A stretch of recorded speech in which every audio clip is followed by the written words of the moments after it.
Our triple threat of tornadoes, damaging winds, and flooding continues into tonight. I'm meteorologist Joe Martucci. We have our flash flood watch in effect for all of South Jersey until 8 a.m. on Thursday. And of course, our tornado watch, which is in effect until 10 p.m. tonight here. Now, if you're caught in a tornado warning, this graphic is fantastic. It is from the National Weather Service. The checks show where you should go in the interior of your house, away from windows, and on the lowest floor possible. We are in a 10% tornado risk by the Storm Prediction Center, a government agency in Norman, Oklahoma. The last time we had a 10% risk, Isaias, last August. We had 2 tornadoes, one in Ocean County, one in Cape May County with that. So just to give you an idea of what kind of system we're talking about and what that 10% means here.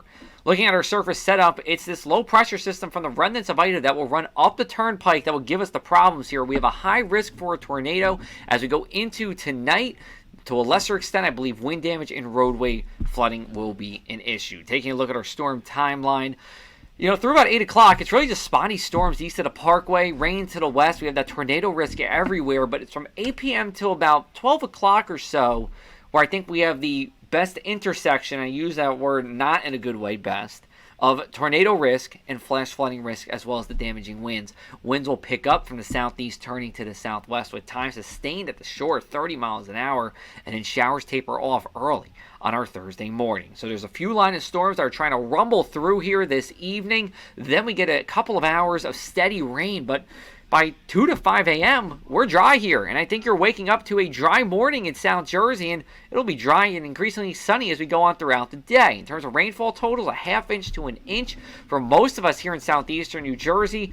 Yes, we still have that flash flood watch in effect, and that's really because we're going to see scattered thunderstorms that could drop a quick inch or two of rain, and that would cause the flash flooding. But the heaviest rain is to our north and west. Philadelphia estimated to be at 4.1 inches. Same for New York City, 5.7 in Poughkeepsie in southern New York. And here in South Jersey, we don't need the rain because we've seen a lot in some places, nearly a foot in Stafford during the month of August. We have a lot of tropical moisture in place. This is our precipitable water maps, which show the amount of moisture in a column of air. So if you take all the moisture in one column of air, ringed it out, and measured it up, this is what you would get when you're above 2. That is very high. And 2.3, 2.4 is near pretty much as high as we ever get here in South Jersey.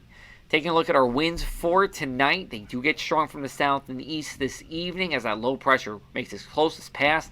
Then we turn to the southwest and eventually the northwest as we go into our day on our Thursday. Our coastal flooding concerns will go away as we go forward in time. We did not hit flood stage with our Wednesday evening high tide, thank goodness, and we won't do so with the Thursday evening high tide. So taking a look at our Wednesday night numbers, we'll be in the low 70s everywhere.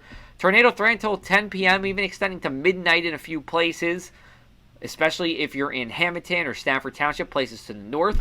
Flooding still possible overnight, but by 5 a.m., we're done with the rain. And then we just see a mostly to partly sunny Thursday here. It's still going to be gusty out, gusts to 30, 35 miles an hour, but it will be brighter and feeling like fall temperatures in the upper 70s. And if you're like me and going to the Rutgers football game on Thursday, we are going to be treated to very fall-like weather here. Temperatures sliding through the 70s into the 60s. Not a drop in sight. Really good for tailgating as well. Just make sure if you're heading out at 2 or 3 o'clock, bring that extra layer or at least long pair of pants with you because it's going to get a little bit chilly as we go into the night. Here's our Thursday night numbers. In the low 50s in Vineland and Woodbine, mid to upper 50s for the rest of the mainland. Over at the shore, warmed by the waters, we will be in the 60s. So those low 60s is our lowest in quite some time for the shore. We go into Friday, pair of 7s on the mainland, lucky 7s, and lucky we are because we have plenty of sunshine as we go into our last summer holiday weekend.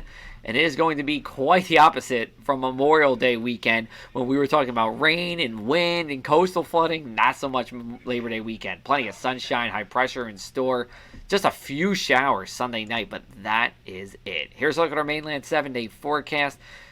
Friday and Saturday are in the 70s, 80s for Sunday and Monday. If you have a barbecue, a cookout, just want to head to the beach. Maybe you didn't get to the beach yet. Maybe you're trying to do so here before summer runs out. You have plenty of time to do so for our Labor Day weekend.